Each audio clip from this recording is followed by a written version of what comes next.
សហគមន៍នេសាទចង្អូជាសាលាកសិដ្ឋានវារីវប្បកម្មអនុវត្តនៅវិលជាក់ស្ដែងដែលរៀបចំឡើងដោយមន្ទីរកសិកម្មរុក្ខប្រមាញ់និងនេសាទខេត្តព្រះសីហនុ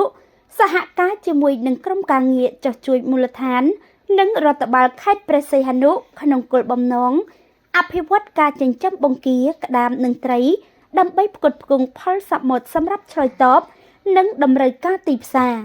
ទន្ទឹមនឹងនេះកសិដ្ឋាននេះក៏ជាកន្លែងសម្រាប់បងប្អូនប្រជាពលរដ្ឋនិងអ្នកចាប់អារម្មណ៍មកសិក្សាស្វែងយល់និងអនុវត្តដោយផ្ទាល់លើជំនាញវារីវប្បកម្មសមុទ្រការគ្រប់គ្រងហិរញ្ញវត្ថុនិងទីផ្សារដើម្បីយកបទពិសោធន៍ទៅកែលម្អកសិដ្ឋានរបស់ខ្លួនឲ្យមាននិរន្តរភាពនិងអាចដំណើរការបានដោយរលូន